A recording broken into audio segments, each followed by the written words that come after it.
What up, guys? Welcome to episode 4 of Steadfast Stories. Today I'm here with Ed, and today I'm here with Will. You hear an incredible story. You hear a lot of things today. Will, why don't you let everybody know who you are? Thank you, and thank you for having me. My name is Will Santana. I'm a retired NYPD cop, and I'm a current owner of a mental health practice called Blue Line Mental Health. Awesome, awesome. How'd you get into that? Got into it kind of not definitely not planned. I was on the job, and unfortunately, I got injured in the line of duty. Okay.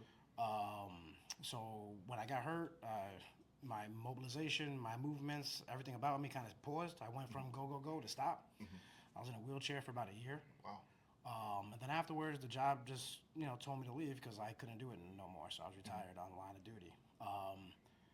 Depression, anxiety, the whole nine occurred. Why? Because I couldn't find someone that I felt that I could talk to. And then that's what kind of led me going back to school because I got on the job like about a class shy of finishing my undergrad. Okay. So I went back to John Jay, got my undergrad in forensic psychology, and on one of the last days of class, when it was done, the professor, his name was Professor Stuart Kirshner. He was a forensic psychologist. I'm alone in the room, and I'm just thinking, like, what am I going to do now? Because I didn't know how to say goodbye to the job. And that's a whole other story because it took me a long time to say goodbye to it. And at the time, John Jay started with a program to get your LMHC license, and they offered a master's called Forensic Mental Health Counseling. So the professor there who worked with the state police a lot and NYPD, he was like, just imagine using your law enforcement experience and bringing it into mental health. And I never told him what was going on with me, but I think that he was able to see it. And then one of the things that resonated with me was, if you can't find something to help you, then make something that could help you and also help others. So this was 2010. And at that time, there really wasn't much mental health programs for us, meaning law enforcement officers or first responders. The people that I did sit with initially felt very judged. I felt like they couldn't understand me. And that was one of the things that kind of also was like the catalyst in moving forward with this. So I finished up my master's in forensic mental health. Also got a master's certificate in advanced terrorism studies with a focus on human behavior. And then just kept going on from there, just building more about mental health, learning a lot about me during those classes. And also starting to reach out to help others. When I was in John Jay, before I finished up my grad school program, I tried to start a program there for active and retired. Unfortunately, it didn't work out well there, but I was able to start making connections, starting to talk to more people. And what I saw was that a lot of other people out there, like us, were kind of, being motivated by what I was doing, which is like what I talked about earlier. It felt kind of like a reciprocal thing, because then it was making me feel good, giving me that positive reinforcement that what I was doing was right. Yeah. Fast forward, then I had to do like my hours. I worked at some non-profits. I was a forensic interviewer for Safe Horizon, which also worked with the Brooklyn Child Advocacy Center with special victims. So for about 3 years, I was doing forensic interviewing in regards to physical and sexual abuse of kids. And after about 3 years of that, I just couldn't take it no more.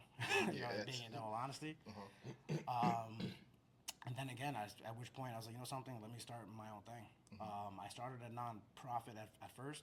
It was called 85 Consulting. I was offering free monthly meetings, and guys started to show up. It was going well. And one of the things that I remember to kind of break the ice was I made a statement. I was like, something, the day that I got hurt, I was like, it would have been better if I just died. And everyone's eyes opened up like wide. And it wasn't because they were shocked by it. It was because a lot of them felt the same way. And it wasn't because of suicidal thoughts or anything else like that. It was more so you would have got the pipes, the drums, the flags, and then you wouldn't have to deal with everything that came afterwards. There was a lot of physical limitations I had. Like I broke my femur, broke my shoulder. I have nerve damage on my left side. So I was like, I got to keep on moving with it. It was hard, but driving forward and having that resilience is what really just pushed me forward with it. The same stuff that got me through the job got me through a post job. Honestly, I developed the mindset that if I was able to survive that, Pretty much I was able to survive 100% of everything that was sent to get me. So anything in front of me, I was gonna tackle it. It was hard. A lot of things were hard. Yeah. Chronic pain, learning how to walk again. I had to go to Helen Hayes like 2 times. In 2014, I almost lost my leg. Jesus. I've had about 7 surgeries on my right leg, all because of that one incident. So if you don't mind me asking, Please. how long were you on the job, and how did you get hurt? I was a cadet for about 3 years, Okay. and then got onto the job in 2002. We were the post 9/11 class. We had about 2,600 something people in our class. Compared to my 500 small Oh, 500 dude, class, compared it's to now, it crazy. was insane. And we were all shoved into that old building. It's not like that new complex they got now. Yeah. The academy that's sinking. Bro, I went to the academy. I'll make 7 years in April, and even just to how it looks today to how it was 7 years ago, bro, it's crazy. All the ripples on the concrete, it's legitimately sinking. I've only been there like 2 or 3 times. The city loves spending money, man. They love spending money. That's a whole other topic. And then went to the academy, graduated there, went to the 4-3. We were the first impact Okay. class, so we were like the pilot. The impact program. veterans, yeah. And it definitely was the front row seat to the best show on earth. Did you always want to be a cop? Did you grow up want to be a cop? Or, Oh yeah. In my family, you're either law enforcement or military. So my dad is a retired cop. Okay. I'm the youngest of 3 boys. All 3 of us got on the job. Oh, that's pretty dope. My son is on the job now. So cops make cops. Yeah. We breed each other. And then fast forward, got transferred to the 4-4, did midnights there for a while. Because I was active, they threw me into the SNUI unit, the Street Narcotic Enforcement Unit.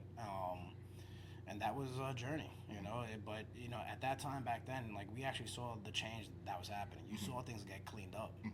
But then unfortunately... That's when the city backed you. That's when you had, I feel like the job backed you. The job backed you, the DA backed you, people in the street backed you. I had one incident when I was in the 4-3. My partner called out sick, and I went in alone, and they had me on a solo post.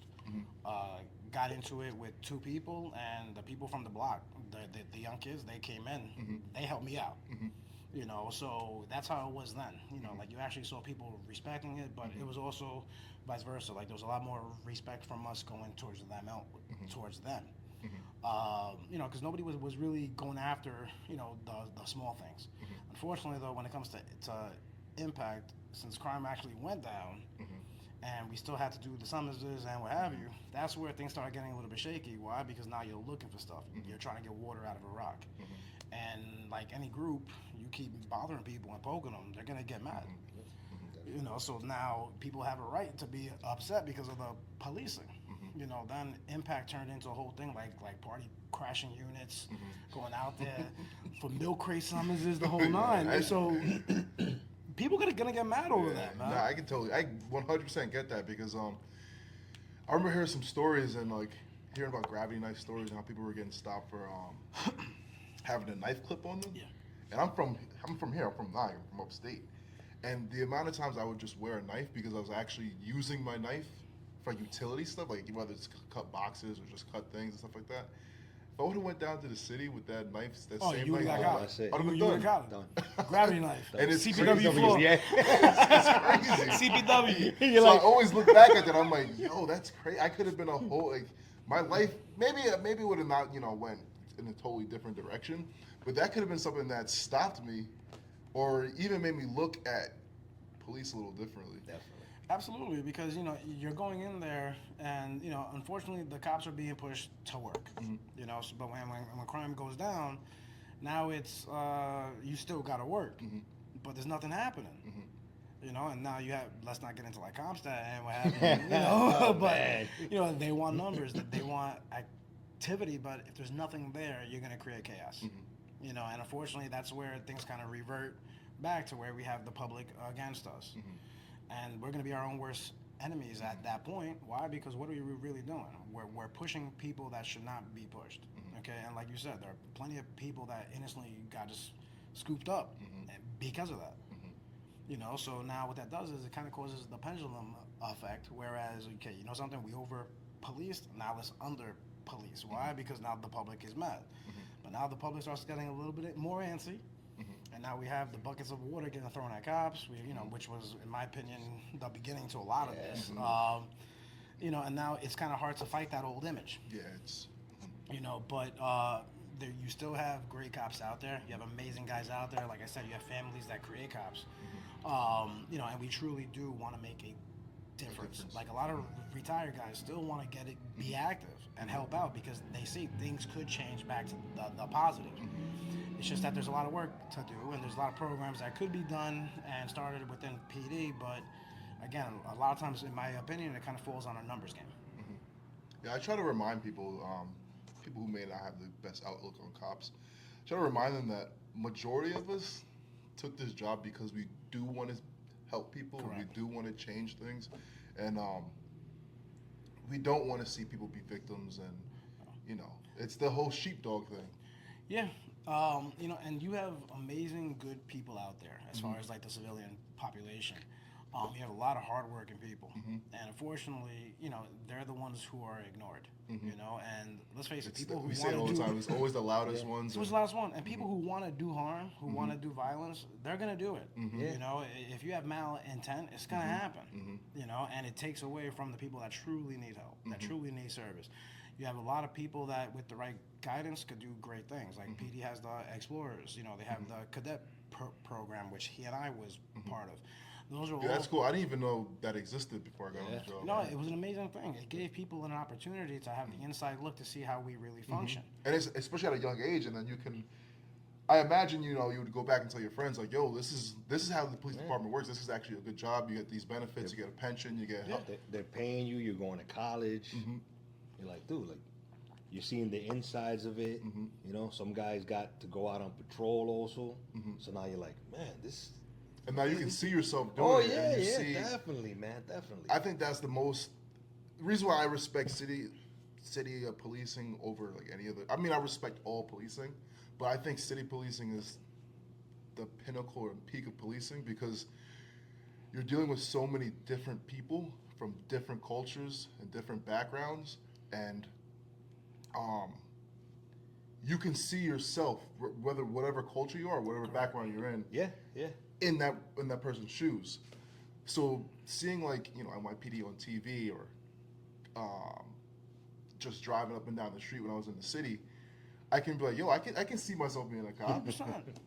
100%. And a lot of people have to have that opportunity, you know.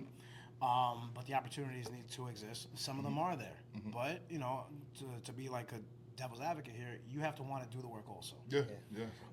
Because if you don't want to do it, it's not going to happen. Yeah, 100%. Like, that program was there, but it took you wanting to go through those hardships, and realizing there's a lot of things now you can't do.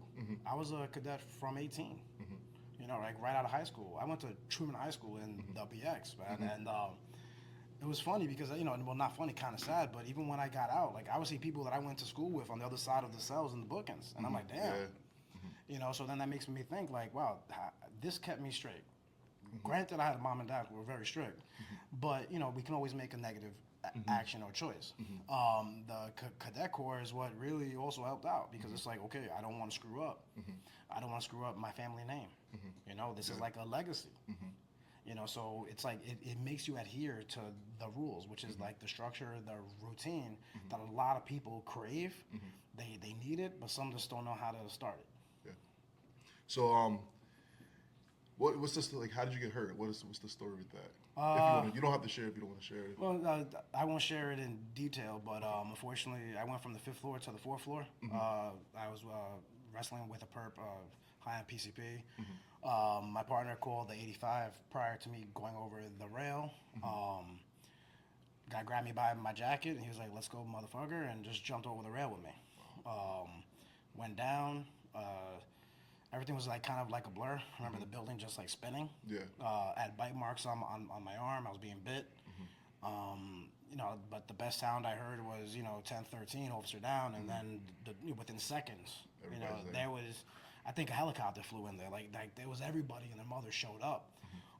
You know, it took a lot of guys to get him down. I was in and out. Then I woke up in St. Barnabas. No, scratch that. I remember I was in the ambulance, and I opened up my eyes, and my partner was like over me. Then after that, I was in St. Barnabas, and very quickly, like the doctors were like, "You're very lucky that your neck ain't snapped." Which is why, because I was physically fit back then. I was always into like wrestling, and that's also one of the driving factors as to why, even though my body's jacked up, chronic pain, I still do it, because if it kept me alive then, it's gonna keep me alive now. But yeah, that was a scary day. Yeah, I can. It was a scary day. Especially you don't go to work expecting that. That's the craziest thing to me. That's like we go to work every day. It's a regular routine for us. Like, get up, brush your teeth, shower, everything, and you expect to come home. You make plans with your girl, make plans with your friends, but something like this can just change that. Well, that day we wanted to take lost time because my partner and I, we both lived, me and Rockland, him and Orange, and there was a snowstorm approaching. So we asked for like lost time. Yeah. The boss was like, "All right, just throw on the bag, go out there and answer any narco job." And then it was a simple 10-10 male smoking weed, and it went from 0 to 60 within seconds. Shit. I was an EMT, and I had a lot of experience with people on PCP. Yeah, no, it's tough. Yeah, it's Um, hell of a drug. These guys are like super mutants. And you don't notice it until it started. Yeah. And then you're like, yes, 100%. This is horrible. Yeah. Sometimes I would get to them and they'll just be blank. They'll hear nothing. They'll just be staring at you with a blank stare. But the minute they kicked off, Oh no, the minute it was a wrap. It was just 0 to 350, and they just wanted to fight. And it doesn't matter if it's 3 of you, if it's 6 of you, if it's 10 of you. They're I fighting. never encountered that. Well, I hope you never do. Yeah, man. it's eye opening, not man. now. It's Like, they don't feel pain. the strength. The is insane. strength is it's out of control. It's like straight from a movie. It's crazy. That was the last day that I wore a uniform. Shit. They cut off my uniform right there. I remember it was wintertime too, man. I was like, damn. I was like, this is why Mom always said wear clean underwear. And then I remember being in St. Barnabas, and you just see like the brass walking around and stuff, and I'm like, what the hell's going on? But very early on, I was told they were like, you're not gonna be a cop no more. Shit. And that was one of the most difficult things that I heard, because that's all I ever wanted to do for my whole life. Yeah. Which leads me, to like advice to others. Always have a backup plan. Always have a backup plan, because I truly did not know what the hell I was gonna do. That's all I planned for. Yeah. So how did you get through that? What pushed you through? Hearing that you may not be a cop again, and then what pushed you through the injury, and then recovering after the injury and moving on after the job? Honestly, just I couldn't fail. It was just pure grit, resiliency, a lot of ups and downs. But I have this thing that where whatever I do is not for me; it's for the generations that follow me. And I was like, I didn't want to be the one to fail. And if I were to fail, it wouldn't be because I didn't do what I had to do. It would be because something that was out of my control. I have kids, I have 4 of them, and also for them. I want to be the example. My dad was an amazing example to me. The men in my family were amazing examples. And I just wanted to continue that legacy. That's why now with my son on the job, that's 3rd generation. That's insane. Yeah, that is. When I think about it. But back then, it was just that I couldn't give up. And anytime I was told that I couldn't do something, I was like, challenge accepted. I was like, challenge accepted. It was the same thing on the job when they said to go out and do this. All right, let's just go do it. So that attitude kind of got me through it. Good shit, man. Good shit. Oh, me and him were young cadets together, bro. We went through the cadet academy. We looked a lot different back then. He still look the same, man. I'm looking at him like, this guy looks exactly the same, man. Shit. 5 o'clock shadow. I have to shave twice a day, man. Remember that? So if you give any advice to your younger self, what would it be? Honestly, to always have a backup plan. I really thought my expectation was I'm going to do my 20 years, retire, and then become a security guard or something, retire down in Florida. And when reality smacked me, that's when I realized I had no plan. I had nothing. I didn't know what I was gonna do. You know, that's why I'm very grateful for the time that I went back to school, which is, you know, possibly another piece of advice. School, educate. You know, because with the correct degrees, you can get your licenses. And if you have experience in law enforcement, you know, you really are a versatile person. Because when you're a cop, you know, you're a therapist, you're a counselor, you're a mentor, you're an EMT. You know, you're doing all these great things. Wear all these hats, man. You know, but you So don't. many tools in your belt. But you don't have like a title to go with it. And a lot of us also just learn on the go. You know, like we don't know, but you have to figure it out. Why? Because you're wearing the uniform, you're showing up when people need you. You have to be the person to bring order. Yep. You know, so we kind of are forced into it, but now it's our choice now, or what I would tell the young guys, make a choice earlier. You know, if you want to do mental health at the same time. You know, the job pays for people to go to school. And a lot of people don't take advantage of it. Yeah, you're right. You know, a lot of schools offer online programs at discounted rates. You know, even helping others, but you can also help guys like us, you know, that have been through things, and now you're like, damn, like this person understands me, which is one of the things that I get a lot, which is, you know, it's nice sitting with somebody who understands, you know, who's been through it. I also work with like a lot of vets. I never served, but it's like apples and oranges, you know, like in regards to how we deal with things. We're very structured. We don't like asking for help. You know, we have this expectation that we place on ourselves that we're supposed to know everything. And we're supposed to problem solve everything because that's what we do all day. And also too, you're right. We don't like to ask for help. We don't like to talk.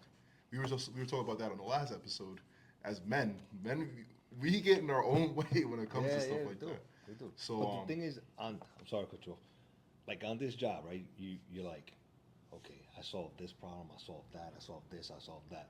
So now you have your own problem. You're like, I can solve my own problem. You don't go and be like, oh, I don't know. It's kind of difficult sometimes to ask for help. I don't know. And then when you can't solve your own problems, that's when Well, that's the trap also, because, you know, when you put us in charge of solving other people's stuff, I got this. Why? There's no personal, you know, like connection. But then in the personal life, it's chaos. Why? Because now you have an emotional attachment. You have fears. A lot of guys have fears about what happens at home if it gets back to the job. It goes gun, the shield, the whole 9 yards. You know, and it's like, wait, you know, I'm good at work, but I'm not good here. You know, so now you're having also a conflict. Because your reality is, you know, that we're not perfect, but we have to have this image that we are. Yeah, it's interesting that you said that, and that you said before that we're that guy when we show up, so we have to figure it out. We have to be that person. Because when I was a brand new EMT, I was an EMT, I think I was 16, 17 years old, I think. And one of the FTO like EMTs, he pulled us aside. He's like, listen, guys. He's like, some of you guys are young, and some of you guys have probably never done this before, or never been on the street, and, you know, been the answer to people's problems. You may not know what you're doing. You may be scared. You may not, but you got to figure something out. You got to go there. You got to put on a face like you know exactly what the hell you're doing. 100%, because because they're calling for you. Like you got to be that guy. They're like, whatever you do, just be that guy and make it seem like you know what you're doing. Listen, there were plenty of times that we showed up. I can speak for myself, and I'm like, I don't know what the hell to do. But you gotta have the image on. You gotta have that face on, and as long as you look like you know what you're talking about, you can eventually get the answer. Because then another person is gonna show up, and then you pull them aside like, yo, I don't know what the hell to do, and they're like, yo, just do this, you know. And that's the camaraderie that we have. You know, also is that you know, you can always have someone to talk to. You know, but it really is, you know, it plays on our mind. Because, like I said, we're supposed to be the people who know. It's okay not to know. You know, you can always ask now. You know, there's always someone to ask. You can make a phone call. You can always hit like that pause button, like slow things down. Because we also have this thing that we have to rush. Why? Because the radio's running. You have job after job after job. No, slow things down. You know, because you owe it to yourself, and more importantly, you owe it to the person who's calling for your help. And it's like you were talking about before, even that goes for more than the job. That's like life. Correct. Slow things down. When things going too fast, you got to figure something out, or you feel overwhelmed. Sometimes it's just better just to slow things down. take a step, Listen, think about it. there's 24 hours in a day, and we have this perception that we need to keep going. And like you and I were saying earlier, people could tell if you're from New York because you're walking fast, and then it's like, where are you walking to? Nowhere. I'm not going nowhere. It's just embedded, man. I just feel like I have to keep moving. And if somebody's in front of me walking slow, I'm gonna get tired. I'm like, yo, get out of my way. Like, why are you doing that? Move over. Bro, why are you It's walking? Like, why you it's going so just slow? embedded, But man. where are It's you just going? embedded.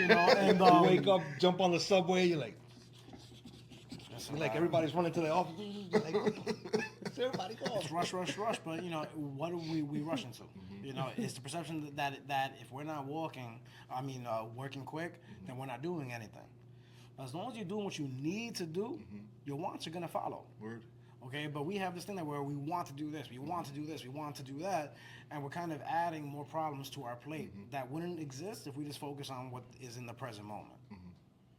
I agree with that. We're all rushing to get to ultimately one place, and there's no reason to do that. I'm rushing because I'm always late.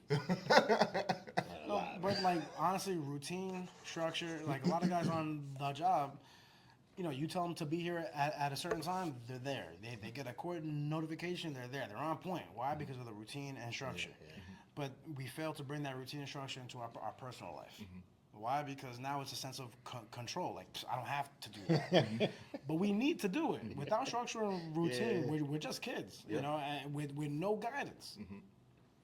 So we need to find things to slow us down. Like we were talking earlier, like about like facial hair and what have you. I hate the fact that I shaved my beard, but I had to. But it would slow me down. Why? Like 20 minutes a day, I had to line it up. I had to do things. What else would I be doing in those 20 minutes?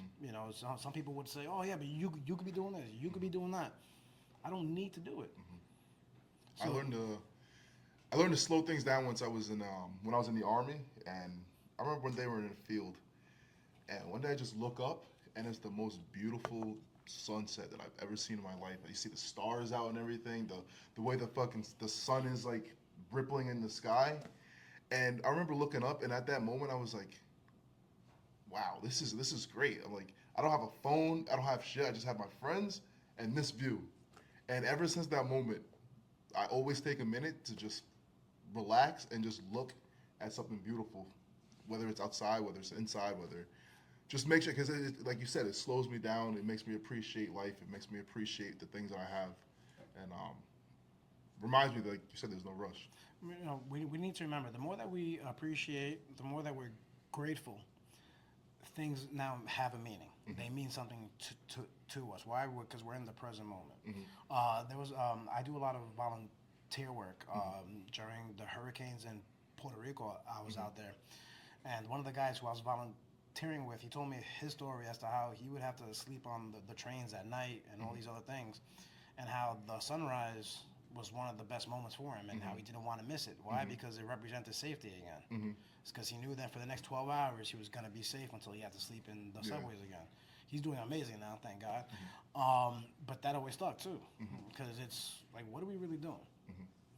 Because things can go left real quick. Like we said earlier, like with me being hurt, my expectation was to go home and just chill.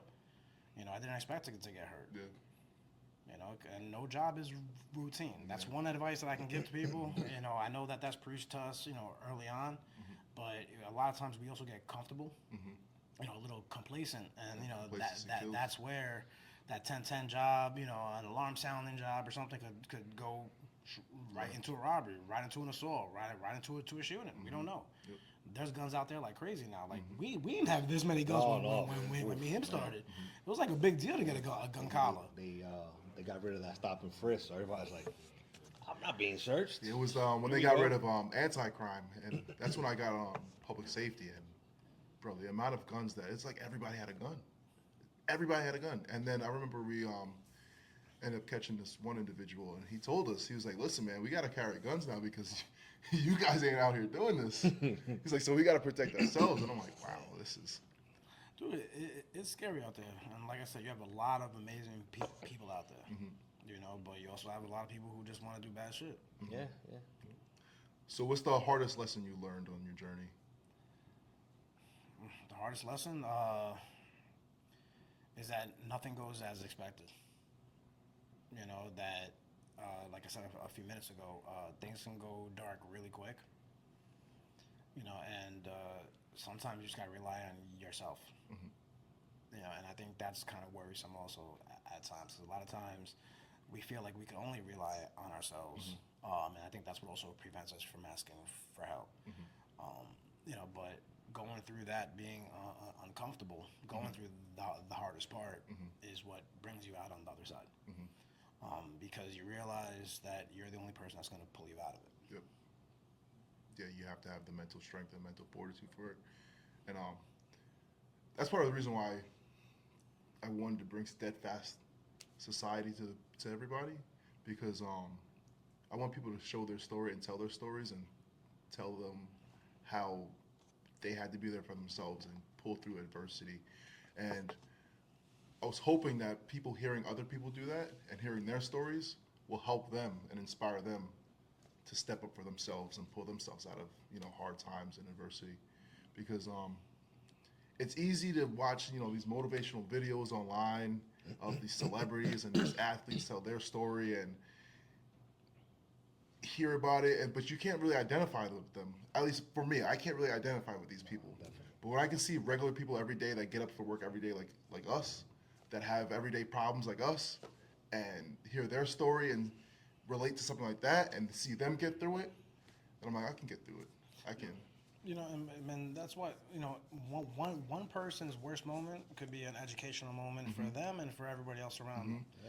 To go back a little bit, I guess another piece of advice is always keep one foot out of the job.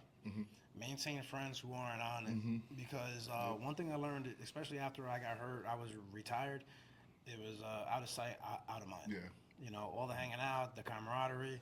Now it's like, what am I like? I don't have this no more.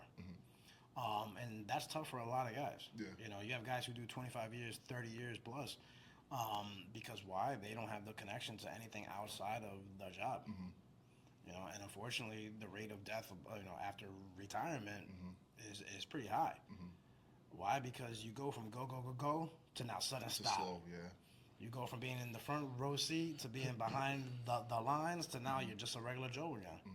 And that act alone, is very disruptive. Because even in those moments when we're working, we have hypervigilance. But since we have something to kind of work towards, if you see a crime, you take action. You see this, you take action. So now, your vigilance is warranted.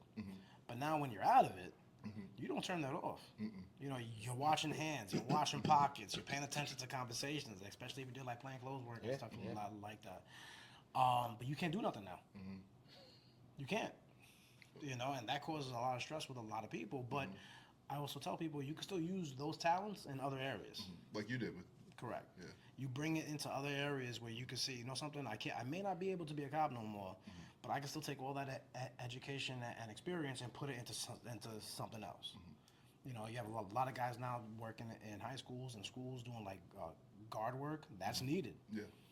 Like I would prefer to have a retired cop watching my kids as opposed to somebody who just got just out of high school. Or somebody who's just doing it for a paycheck. Or just doing it for a paycheck, so, or even just helping out the young, meaning like young cops. Yeah. You have a lot of retired guys with a lot of knowledge that can bring it back. Because let's face it, you're going to have younger guys look to the senior guys for advice. Like, what should I do? Some guys, unfortunately, because of what they got going on in their personal life, they're not going to give you the best advice.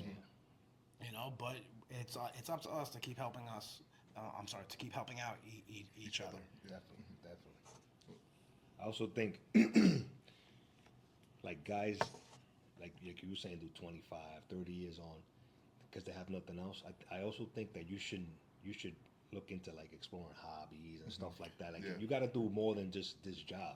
Like okay, listen, I play basketball.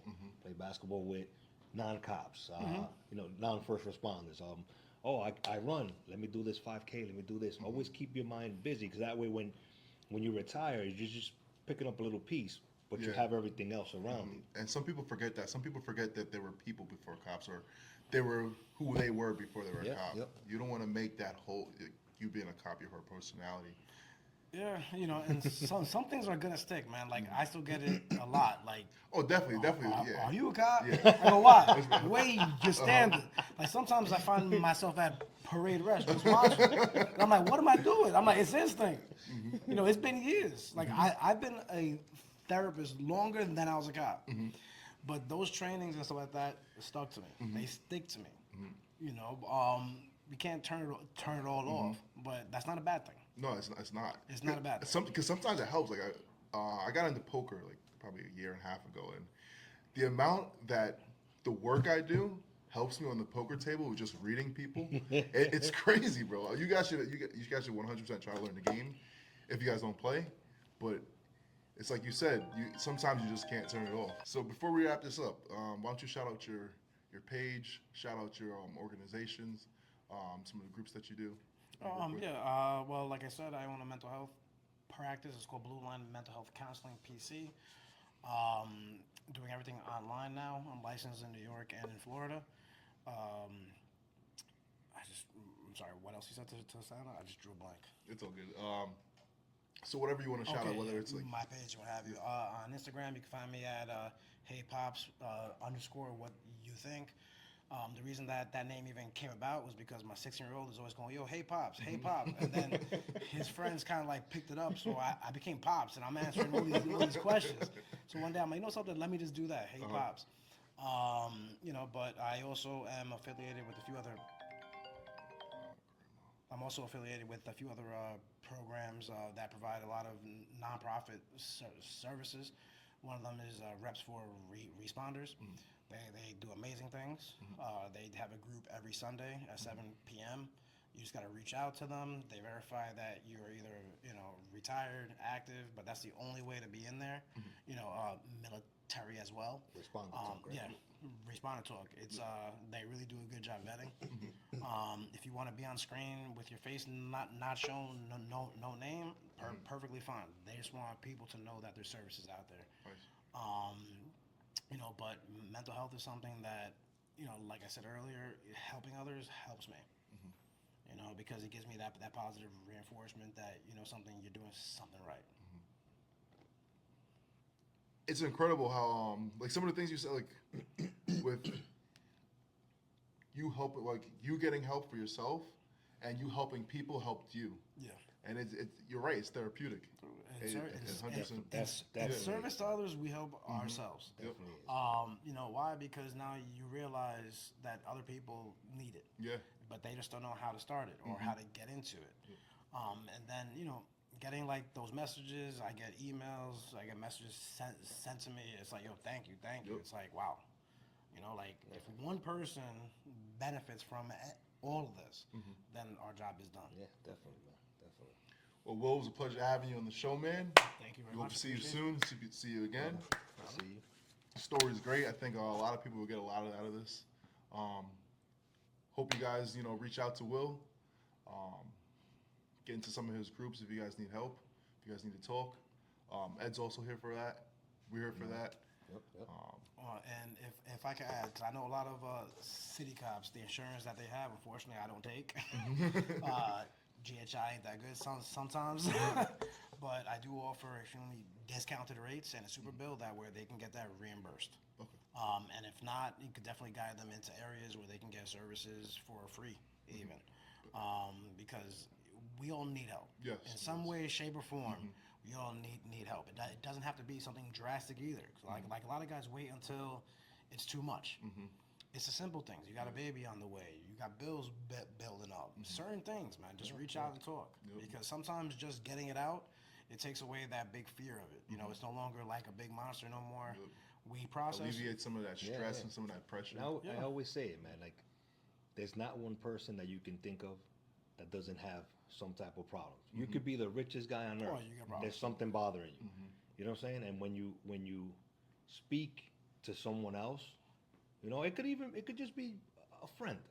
You're venting and you go through the motions, like, okay, it alleviates it. You know what I'm saying? So I always tell people, man, listen, my phone's always on. Reach out to me, talk to me. If I can help you, I'm gonna try and guide you to the best possible person that can, or the best organization that can.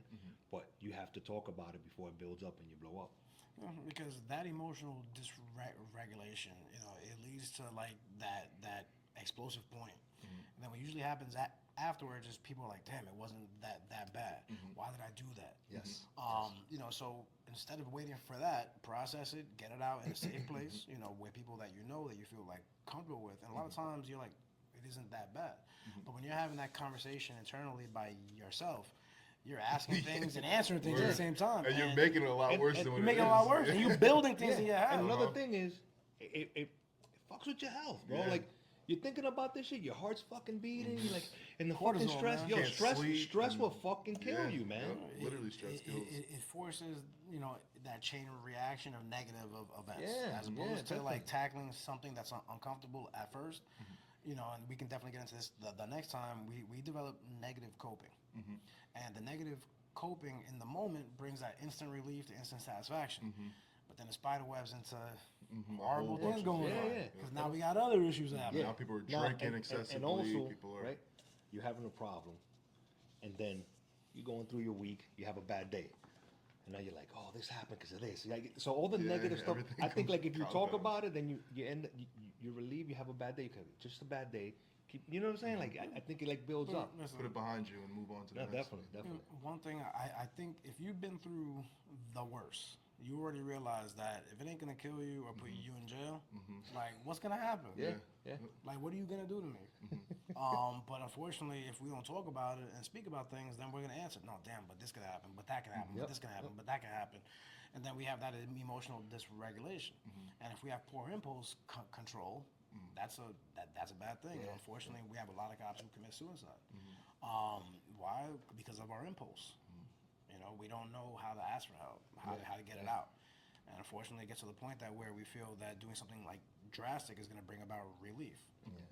But unfortunately, it leads to loss of life. For a temporary problems. For temporary problems. Permanent fix for temporary problems. Whether it's divorce, whether it's family issues, all these things. Those are all fearful stuff because why? Nobody goes through it, multiple times. Yes. Well, some do. But nobody goes through it multiple times. But when you hit that fearful moment, it's like you feel alone. Like no one's gonna help you. But reaching out, honestly, is one of the simplest things that we can do. And I know that some people say, "Oh, but we can't say reach out. We can't say reach out." But ultimately, the onus is on the person who needs help. They have to be able to reach out because we can't be calling up everybody. But yo, do you need help? Do you need help? Do you need help? Because what are people gonna do? No, I'm good. No, I'm good. I'm good. Sometimes we have to put our pride aside and just ask for help. Yeah, and honestly, asking for help is one of the best things.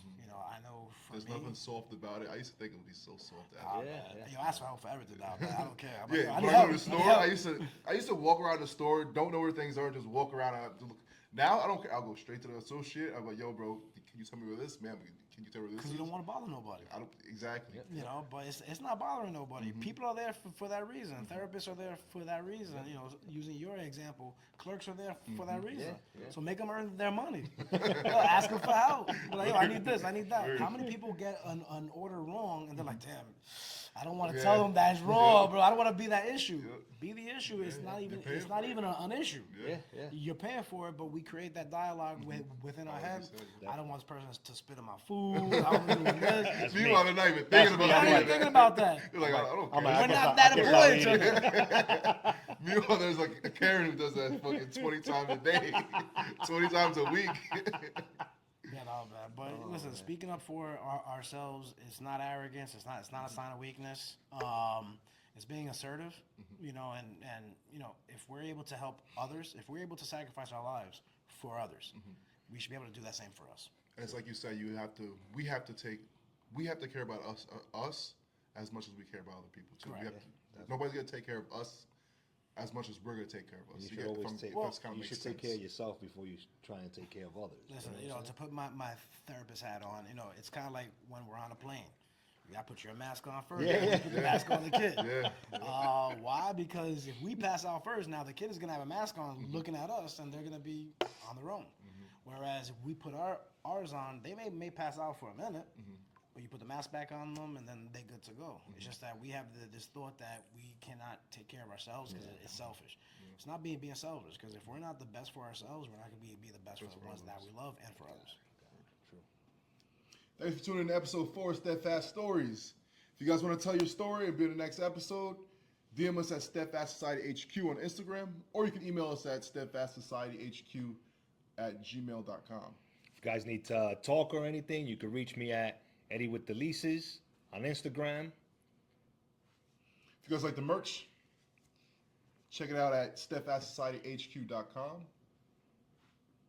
And that's it. We hope to see you guys in the next episode. Appreciate you guys.